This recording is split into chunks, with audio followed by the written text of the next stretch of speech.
and it's to encourage. No more political hesitation.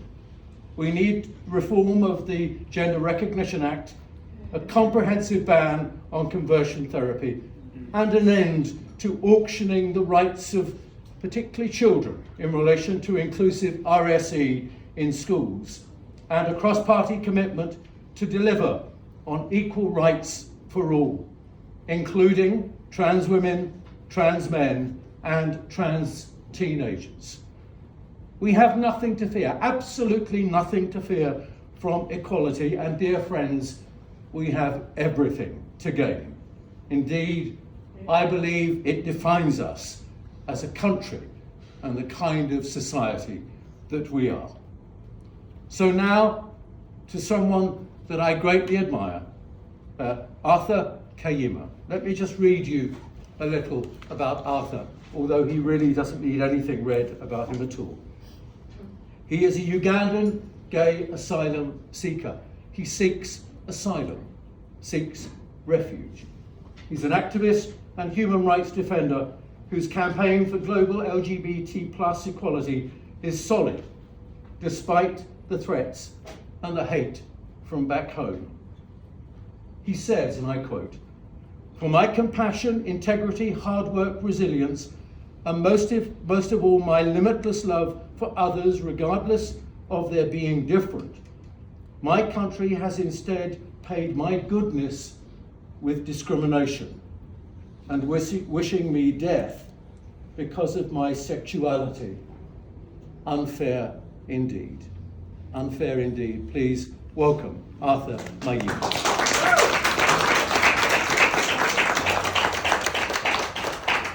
Thank you, Lord Cashman, for that amazing introduction. Well, I'm going to have to read my speech. Wow. Such a great honor to be here, by the way. I want to thank everyone for having me today, and I want to assure you that I'm so proud that I can never explain it in words, for sure. I have never dreamt of standing up here to introduce myself as a proud gay man from Uganda because of what I've been through. Coming from a country like my own, where homophobia is prevalent, is very challenging. My name is Arthur Kayima. Without a mother, I grew up as a very vulnerable child, and as if that was not enough, as a child, signs of not being straight were just too visible. And growing up in a country like Uganda, being gay is considered evil, a curse, an abomination, and a dangerously unforgiving sin. The only way to survive as a gay person is to pretend being straight, something I could not afford myself, as all my features were very visible, hence facing discrimination, shame, torture, isolation, molestation. Yes, molestation. And worst of it all, being disowned by my own family. I faced a lot of homophobia online as a social media personality, even before I came out as gay, and this was hard. It was hard indeed. Hating who you are is the worst behavior ever. And yes, I used to hate who I am. And at some point, I blame myself of who I am because of how the society used to label us. I am very grateful that I have had a taste of what it is like to be gay in England. And with all my life, I will never regret coming here, and I'll forever be grateful.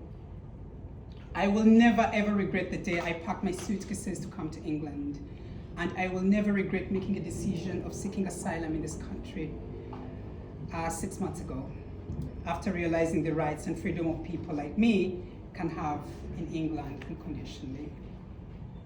And I love telling people that I'm a lover of my country, Uganda. And briefly today, I would like to speak a little bit about my country. Uganda is a country that's gifted by nature, fertile soils, rainforests, great lakes. I believe some of you have been to Uganda.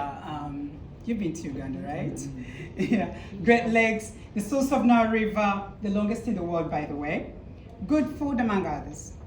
But the fact that the biggest percentage of Ugandans are thinking that me and my fellow LGBT plus community don't deserve to enjoy this beauty with them because they think we chose the evil part is heartbreaking. Although there has undoubtedly been progress in rights of LGBT plus people worldwide, some countries like my own are becoming more repressive. You may have had the parliament, together with the president of Uganda, Yoweri Kaguta Museveni, signed into law the world's harshest anti-gay LGBT bill, which allows the death penalty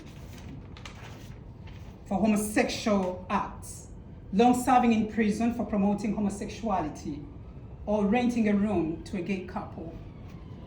That can take you to prison for life, by the way. Uganda is one of the countries that have repeatedly attacked the rights of gay minorities for a long time for the benefit of the leaders who stay in power, like our president. All the political leaders passed and signed the anti-gay bill to secure their positions to come 2026 general elections. And this hateful agenda is financed by extremist groups overseas in the USA. I think you've heard of that, right? These political leaders have known to consider the amount of LGBT plus Ugandans that won't easily access ARVs, condoms and PrEP as a result of this legislation, which will lead to the high spread of HIV.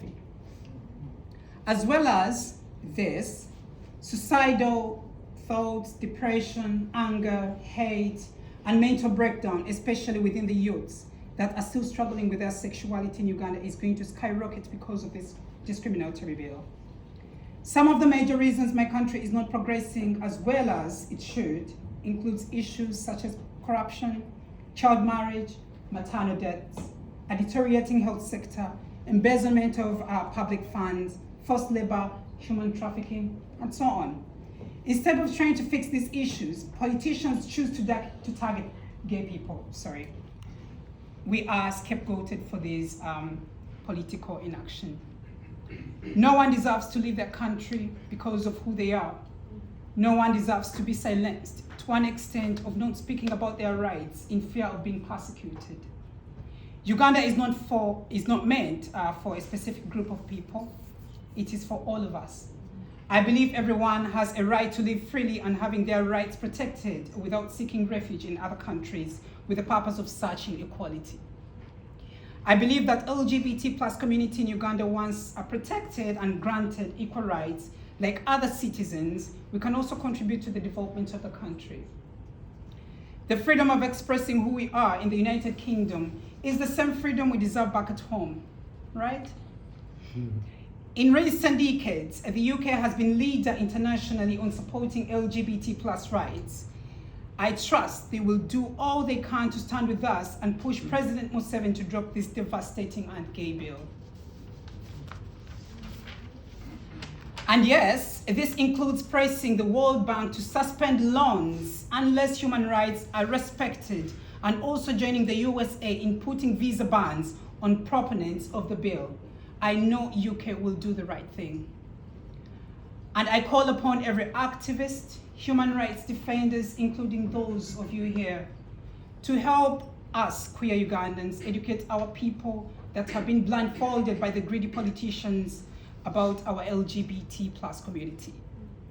All that said, with a grateful heart, allow me, and I would like to thank the APPG on LGBT plus rights and the APPG on HIV and AIDS for hosting this reception. Thank you very, very much, and thank you very much indeed.